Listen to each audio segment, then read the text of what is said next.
Bom dia!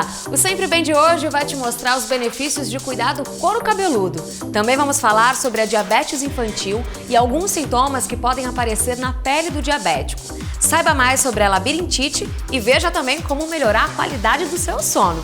Tem isso e tem muito mais. Pode chegar, Sempre Bem já começou!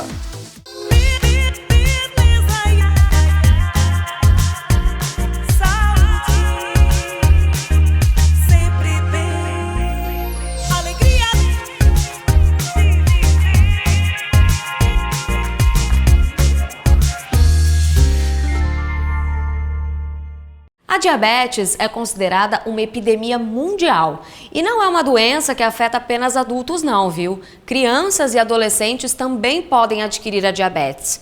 E a nossa repórter Cris Campos ajuda a gente a identificar os sintomas da diabetes infantil. Olha só.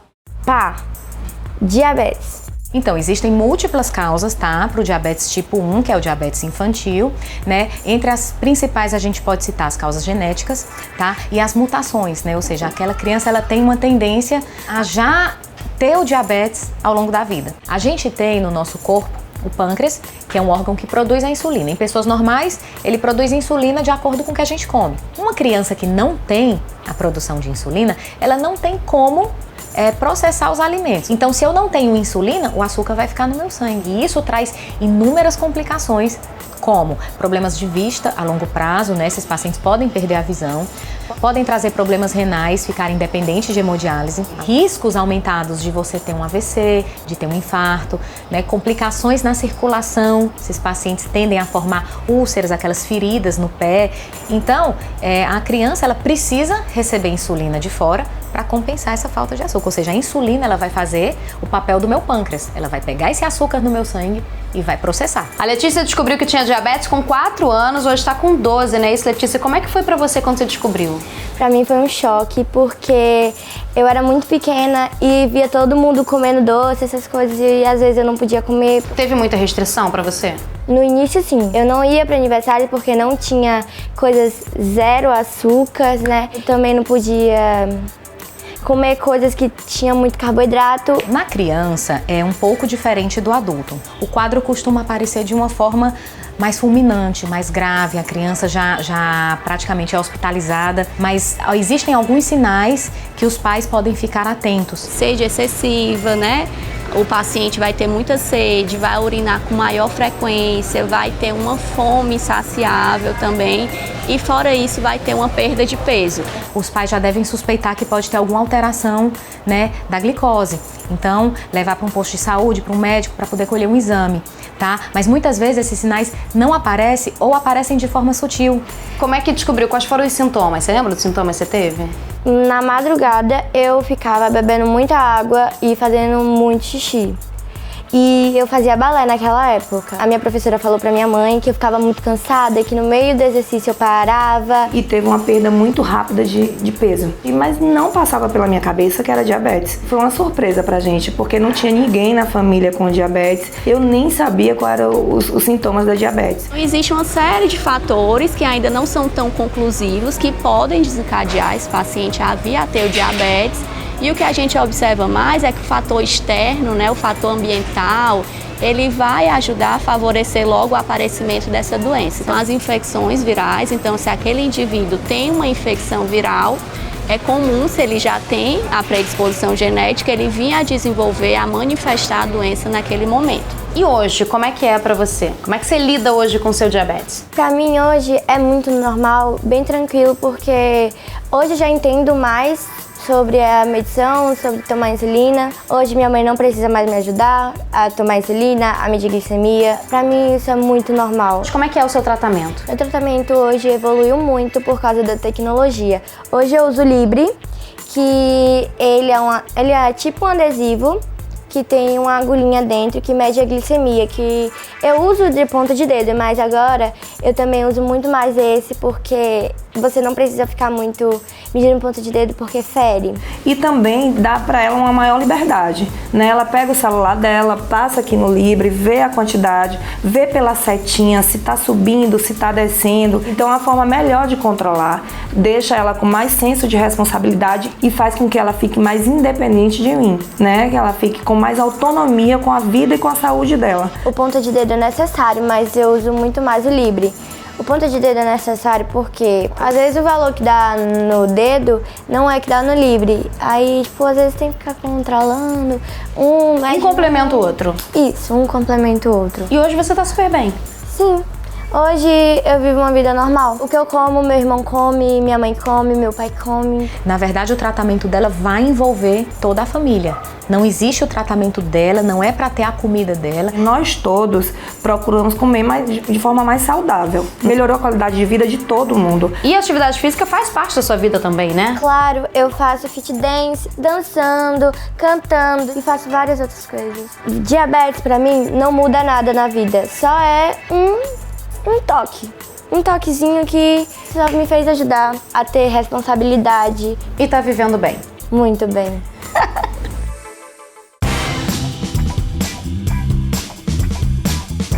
E já que nós estamos falando de diabetes, eu vim aqui na Pague Menos porque eu tenho um recado super importante. Me diz uma coisa, você já se perguntou como é que anda a sua glicemia? Durante todo o mês de novembro, você pode descobrir isso por meio do programa Vida Saudável Clínica Farma Diabetes das farmácias Pague Menos. Basta ir a um consultório farmacêutico do Clínica Farma para obter várias informações sobre diabetes, ter acompanhamento e revisão de medicamentos, fazer o teste de glicemia capilar, além de diversos outros serviços farmacêuticos. Exames que ajudam a garantir uma vida muito mais saudável. Agora deixa eu aproveitar que eu tô aqui na Pague Menos e convidar todos vocês para participarem do Encontro de Diabéticos, que acontece no dia 23 de novembro, às 9 horas. Será um encontro repleto de informações, dicas, troca de experiências com profissionais da saúde, sorteio de brindes e muito mais. Informe-se em um Pague Menos pertinho de você. Seja muito mais feliz cuidando da sua saúde. Pague Menos. Viva plenamente! Gente, quando o assunto é diabetes, é importante ter cuidados especiais com a pele. Isso porque as pessoas com diabetes estão mais propensas a sofrer com doenças de pele. E a nossa repórter Ladine Camp fala mais sobre esse assunto agora. Confere aí. Dentre as inúmeras consequências da diabetes estão as alterações na pele. A pele do diabético, ela possui uma tendência maior ao ressecamento. O excesso de glicose na corrente sanguínea faz com que a pele ceda água para outras estruturas do corpo. Além disso, o organismo tenta eliminar esse excesso de açúcar presente na corrente sanguínea através de uma diurese aumentada. Então, o paciente diabético, ele costuma ter diversas micções ao longo do dia e isso leva a uma eliminação de líquidos e, consequentemente, o organismo desidrata e a pele tende a ficar mais ressecada. Então, ressecamento, rachaduras, fissuras, tudo isso é uma porta de entrada para micro-organismos que pode favorecer infecções. Lembrar também de hidratar o corpo por dentro, beber bastante água. Então, a hidratação com água é super importante, sem levar em consideração os sucos, né, as bebidas de uma forma geral. A gente precisa de hidratação com água e a nossa pele de hidratação com hidratante. Aos 25 anos, Vladimir descobriu que era diabético e sentiu na pele os efeitos da doença. Resseca na parte de cotovelo, na parte de joelhos e na parte da cicatrização. E muito também na parte das unhas. Como a gente tem uma certa dificuldade em cicatrizar, aí se cortar geralmente inflama bastante. O pele acaba sendo uma região um pouco esquecida, mas a gente precisa olhar diariamente para eles, avaliar nossos pés diariamente, lavar, secar bem, passar hidratante, cortar as unhas reta, porque as unhas redondas elas podem provocar alterações, podem provocar lesões e isso acaba infectando e para quem tem diabetes pode ser uma complicação bem grave. Além disso, o paciente diabético ele possui complicações cardiovasculares e essas alterações na circulação sanguínea comprometem o processo de cicatrização. Eu tive um acidente de moto, certo? No qual eu tive que levar 30 pontos na perna. E aí, nesses 30 pontos, demorou bastante a cicatrização. E mesmo assim, depois eu tive que ter bastante cuidado, porque a pele ela não regenerou completamente, ela ficou muito fina, e aí eu tive que ter uma série de cuidados por conta da diabetes.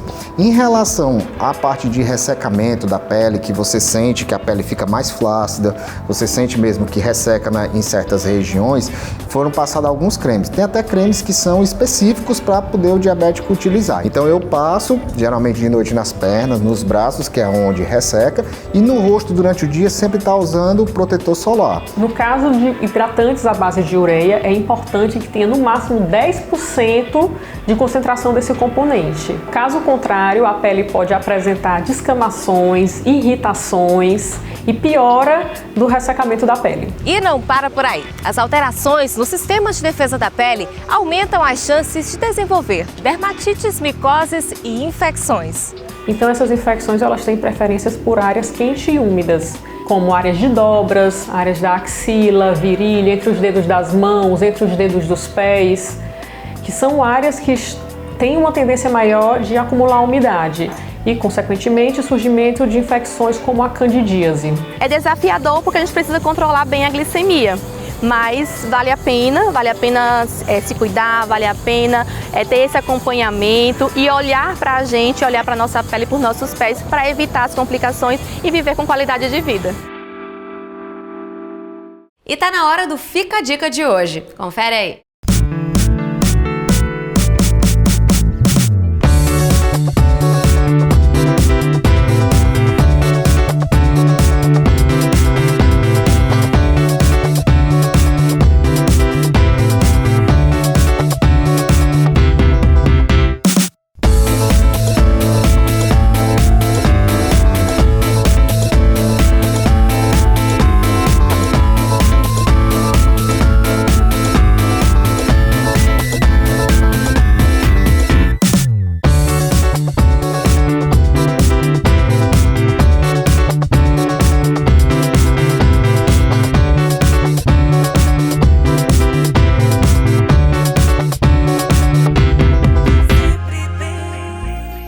Você sabe o que é a labirintite?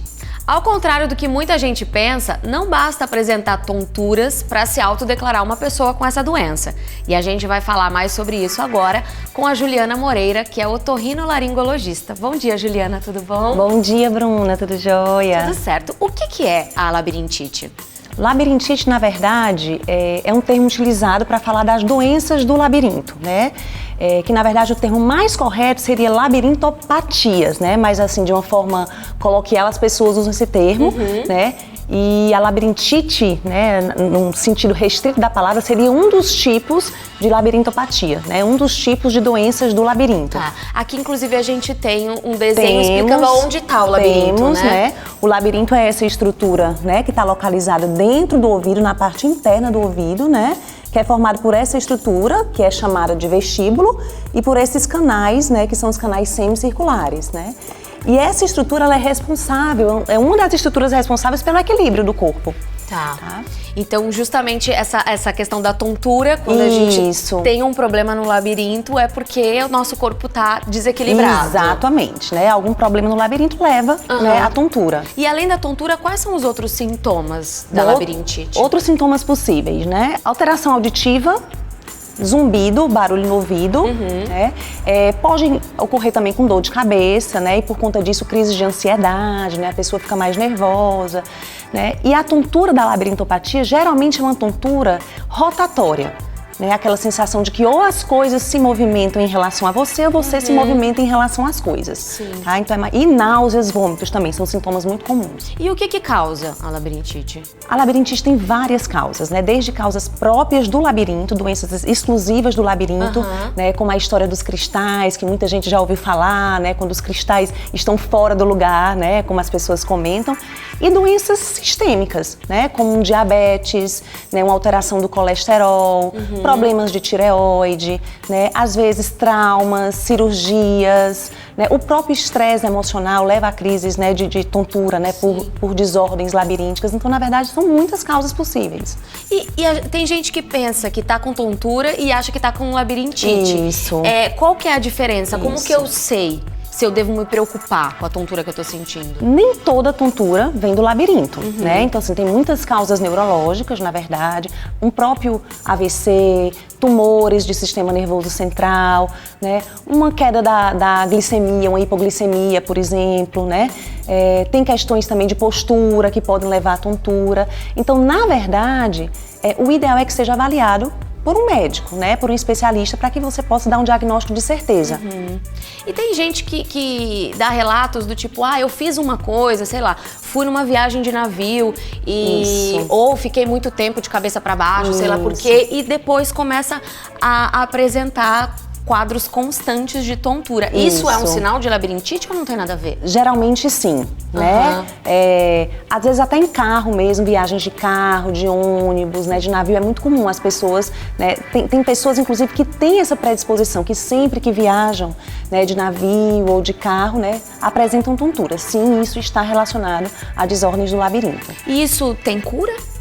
A labirintopatia tem cura sim, né? A labirintite tem cura sim, né? Claro que assim, as causas precisam ser investigadas, né? Porque muitas vezes a gente se preocupa em tratar os sintomas, mas esquece de procurar a causa, né? E tratando a causa que a gente traz uma cura definitiva, né? Então tem cura sim. Independente da causa. Na grande maioria das vezes a gente consegue curar e manter uma boa qualidade de vida do paciente, sim. Mas, de qualquer maneira, as pessoas que têm labirintite, elas conseguem viver normalmente com a labirintite? As crises, né, muitas vezes elas são debilitantes, né? Então elas atrapalham realmente a qualidade de vida, né? Mas a gente tratando a crise, tirando o paciente da crise, sim, ele consegue viver normalmente. E como que é feito o tratamento? Primeiro a gente identifica a causa para poder fazer o tratamento da causa específica. Utilizamos muitas vezes medicações vasodilatadoras, que são medicamentos que melhoram a vascularização do labirinto, medicamentos para náusea, vômitos e medidas gerais. Uma alimentação mais equilibrada, evitar cafeína, chocolates, né, refrigerantes que contêm cafeína também, evitar excesso de gorduras, de frituras, né, de doces, beber muito líquido e tentar diminuir o estresse, né, diminuir a ansiedade. Sim, então, basicamente, esse é o tratamento geral que a gente faz. Tá tudo ligado. Exatamente. Ótimo, muito obrigada, viu, Juliana? Imagina, obrigada a você, Bruna.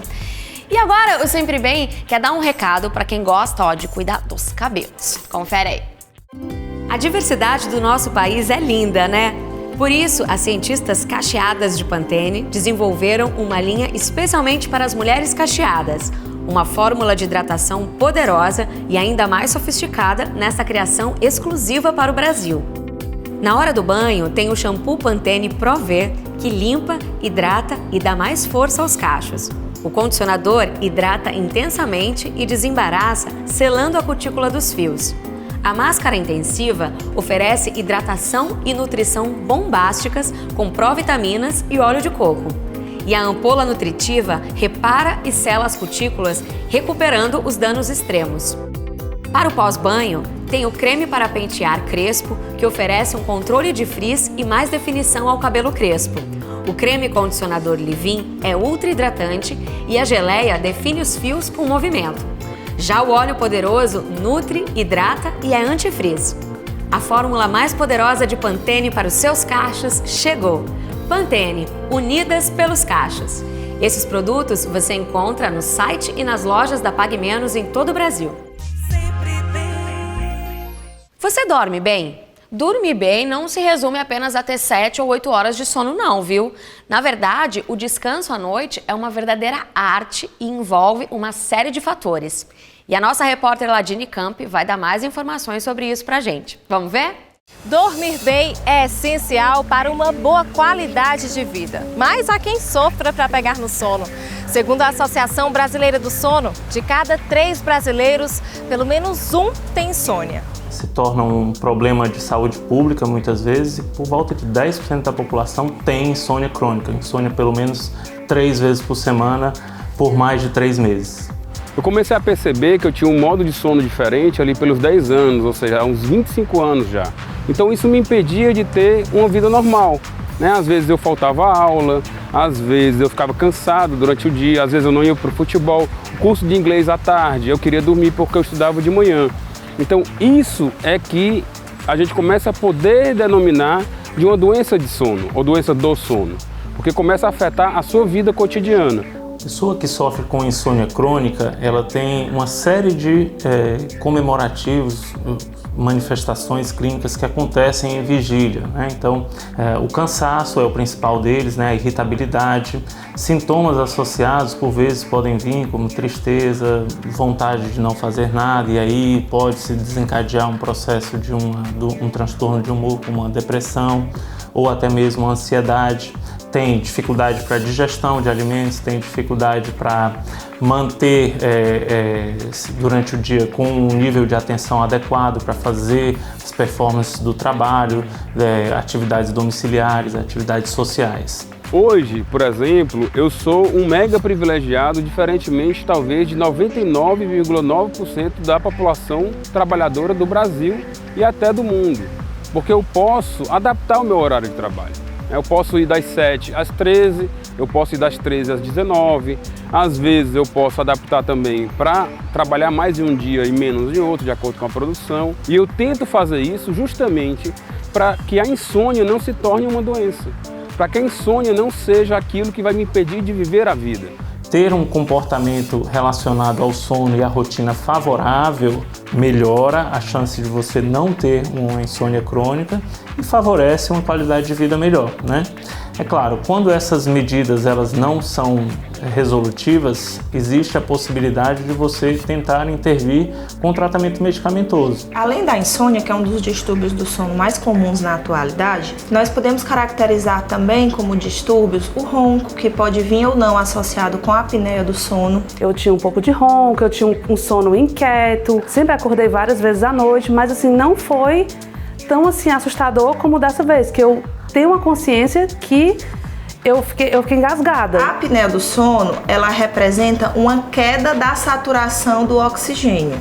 Isso manda um estímulo para o cérebro que causa um micro despertar. Então o paciente não consegue chegar no sono REM adequadamente, que é aquele sono restaurador. É algo que tira a gente do sério assim mesmo, não a questão da noite mal dormida. Geralmente os casos leves a gente trata com exercício físico, a gente orienta o paciente a tentar perder peso, passar no nutricionista, fazer atividade física, porque melhora o tônus da musculatura de forma global. O que resolve mesmo é quando eu começo a fazer atividade física e quando eu começo a emagrecer.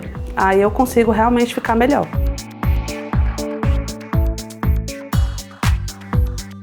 E por fim, nós temos também as alterações do ritmo circadiano. Ou seja, o ritmo fisiológico dela está completamente incongruente, está discrepante do que ela deveria ser, e isso vai ter um impacto na saúde dela, né? É importante frisar que o ato do paciente dormir bem, ter um sono restaurador, um sono que recupera as energias, né, para o dia seguinte, é uma coisa fundamental para a saúde do ser humano. Ter horários regulares para deitar e para acordar, usar o ambiente da casa e do quarto no período noturno já com um decaimento da intensidade de luz, então à noite começar a reduzir a luminosidade dentro do ambiente do quarto, evitar o uso de aparelhos que têm iluminação intensa, então celulares, computadores, ter uma alimentação leve à noite, evitar atividades físicas ostensivas depois das 19 horas, então manter a academia, corrida e tudo um pouquinho mais cedo do que isso, né? Evitar o consumo de bebidas tanto alcoólicas quanto bebidas energéticas, cafeína ou até mesmo os energéticos enlatados, né? No período da noite, que isso tudo vai dificultar a possibilidade dele vir a ter uma noite de sono adequada. Pois é, né, gente? É praticamente impossível ter uma vida saudável sem boas noites de sono, né? Obrigada, Ladine. E agora tá na hora do Saúde Express desse domingo. Roda aí!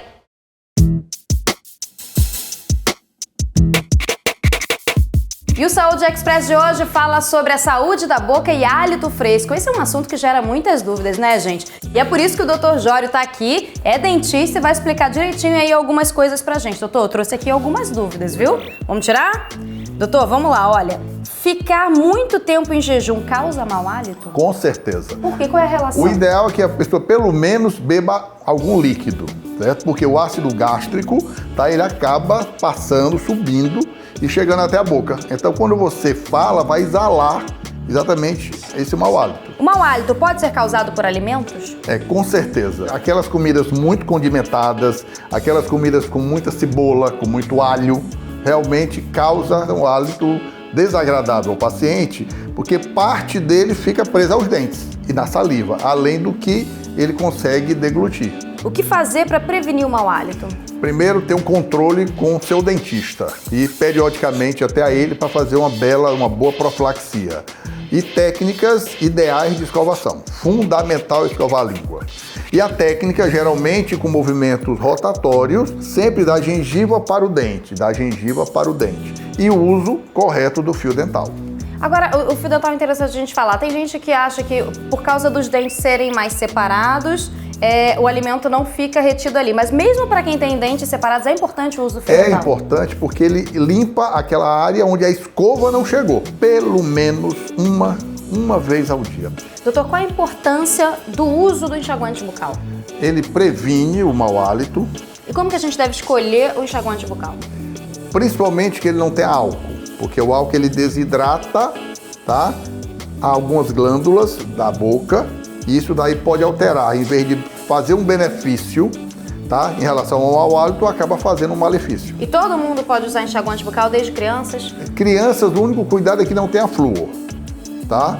Até uma idade. E engolir, tá? Que também não é interessante para a criança. Fora isso, não tem problema nenhum. Agora é importante você falar isso porque a gente não deve engolir o enxaguante bucal em forma líquida, né? Mas por causa da correria do dia a dia aí, tem uma nova fórmula que são aqueles tabletes mastigáveis. Doutor, como é que funciona isso? Eles previnem o mau hálito por mais tempo? É uma forma prática? Como é que deve ser? Na verdade, é o próprio ato mecânico da mastigação já está limpando os dentes. Como ele tem um xilitol dentro dele, tá? Ele já é um mecanismo para evitar a cárie. A partir da hora que você mastiga, aquele se transforma num líquido. Você está lavando a sua boca mecanicamente e a partir da hora que você engole, este em específico não tem problema. Mas é só ter uma rotina de higiene segura. Segura. Pronto, só isso. E a gente volta a sorrir, né? A gente volta a sorrir. Olha, não importa qual é a característica do seu cabelo. O que todo mundo quer é ter fios com saúde, não é? Por isso, cuidar bem do couro cabeludo faz toda a diferença. E é sobre isso que a gente vai falar agora com a Fábia Zambuja, que é terapeuta capilar. Bom dia, Fábia, tudo bom? Bom dia, tudo bem. Lavar o cabelo com muita frequência pode ser prejudicial para o couro cabeludo?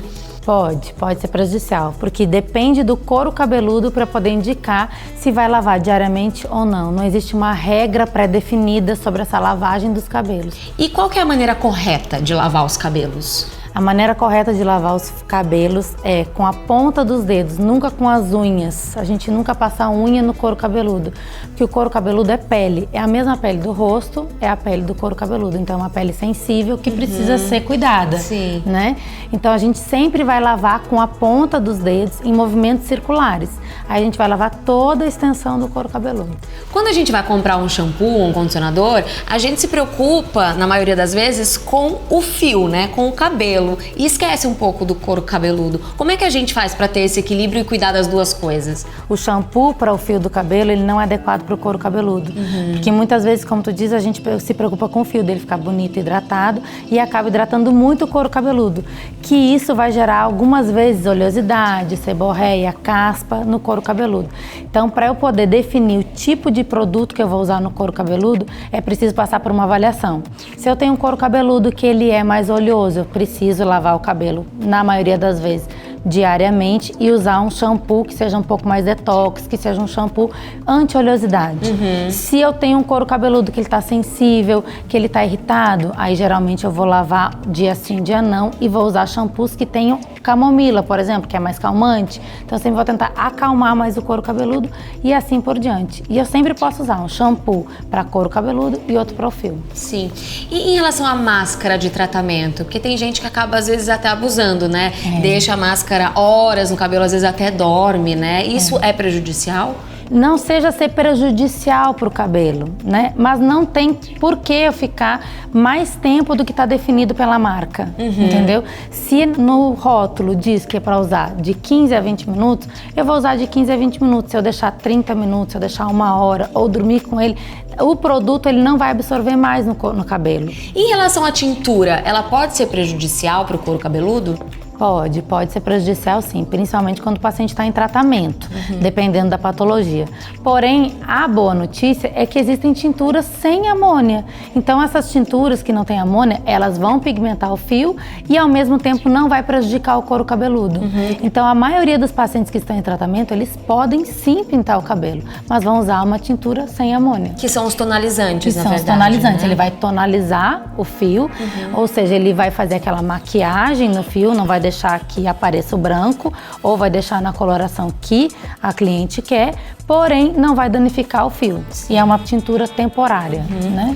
E sobre o exame para detectar o que está acontecendo com o nosso couro cabeludo, ele chama dermatoscópio, é isso, né? Isso. Eu queria que você explicasse como é que ele funciona. O dermatoscópio, ele faz uma avaliação profunda do couro cabeludo, né? Onde ele vai detectar as patologias presentes no couro cabeludo ou não, se ele está saudável ou não. Então é um exame de microscópio do couro cabeludo, né? A gente vai pegar o equipamento, coloca no couro cabeludo e a gente vai analisar. E ele analisa tanto o couro como o fio do cabelo também. Ah, faz as duas coisas. Ele faz as duas coisas. Inclusive, você analisou o couro cabeludo e o fio do Eduardo Matos, que é maquiador. Eu queria que você falasse o que você viu ali no exame. Certo. O couro cabeludo dele tem áreas que estão bem saudáveis, né? Porque tem brilho. A gente consegue visualizar a saída do folículo piloso, porque é super importante nesse exame. É a visualização do folículo, né? Que é essa visualização do cabelo saindo do poro, né? Pode estar entupido. Isso, porque assim, quando ele tem seborreia, quando tem caspa, ele faz ele entope, né? E aí não deixa o cabelo crescer de forma adequada e não devolve brilho e sedosidade para o cabelo. Que é importante dizer que um cabelo saudável, um cabelo bonito, ele precisa de um couro cabeludo saudável. Sim. Porém, tem áreas do couro cabeludo dele, que é onde ele me relatou que sentia um pouquinho de coceira, são áreas que têm um pouquinho de inflamação e caspa. O que é comum no caso dele, porque ele usa alguns produtos que causam isso, que é o spray, pomadas para finalizar o cabelo. Como é um cabelo curto, esses sprays, esses produtos, eles vão diretamente para o couro cabeludo. E isso é normal, então, pessoas que usam muito spray, que usam muito produto? É muito normal e principalmente porque a maioria das pessoas usam shampoo para o fio do cabelo. Esse shampoo nem sempre é adequado para o couro cabeludo. Então ele pode deixar o couro cabeludo mais ressecado, não deixa o couro cabeludo adequado. No momento que ele usar as loções calmantes, usar o shampoo calmante, tudo isso vai sanar. Muito obrigada, Fábia. Eu que agradeço. E agora eu tenho um recado para quem tem gases ou aquela sensação de estufamento e de estômago pesado. Luftal elimina esses sintomas que normalmente aparecem depois que a gente come vários alimentos comuns da nossa rotina, como pão, macarrão, feijão e até frutas. Luftal é alívio rápido.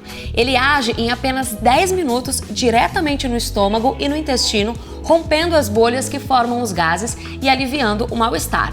E tem mais, Luftal não é absorvido pelo seu organismo, a sua ação é local. Você encontra Luftal em gotas, cápsulas gelatinosas e comprimidos. A versão em gel é 3 vezes mais concentrada, garantindo o rápido alívio do desconforto. Tem a resposta rápida contra os gases. Luftal contra o mal-estar dos gases, alívio total. E esses produtos estão disponíveis no site e nas lojas da Pague Menos em todo o Brasil. E chegou a hora de economizar com as ofertas da semana. Olha só!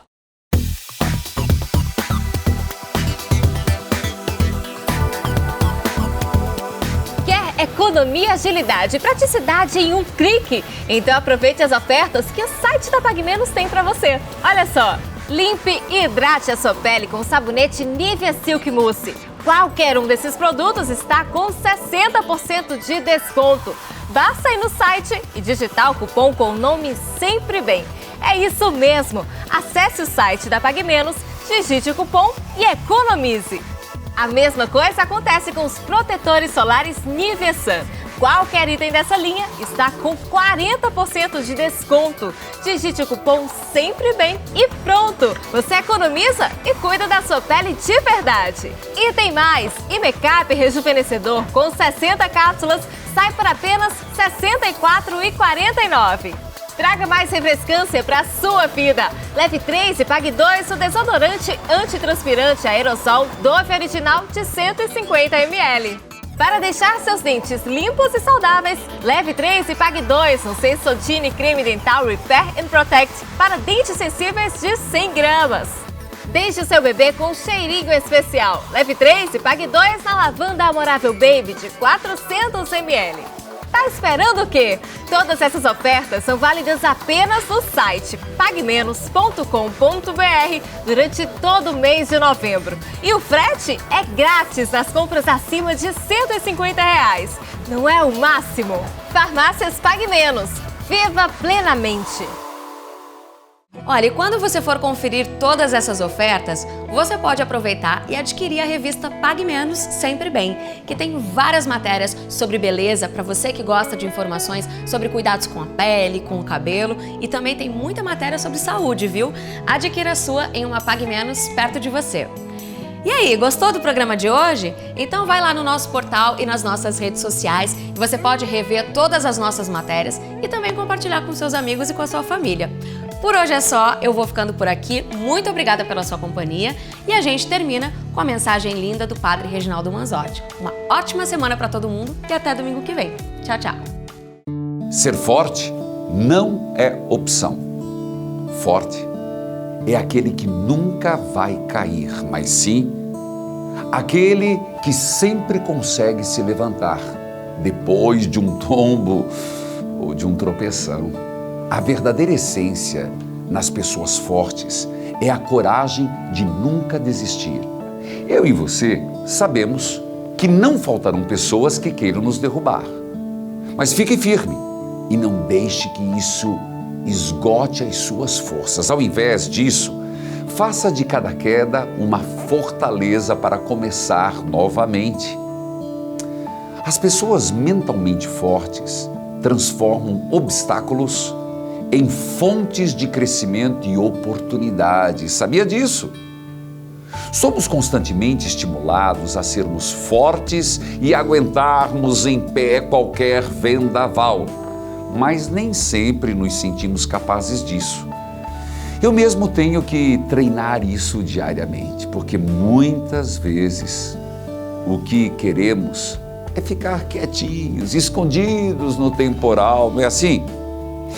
Esperando apenas que os ventos fortes passem e a brisa suave chegue mansinha, trazendo calmaria para a nossa vida. A vida é um turbilhão de emoções e apenas com força e coragem conseguiremos nos manter firmes e fortes. Pois, se tem uma coisa que aprendi é que a força não escolhe as pessoas, mas são as pessoas que escolhem ser fortes. Por isso, amigos, mesmo diante da dor, do sofrimento, das perdas e dos danos irreparáveis, sejam fortes.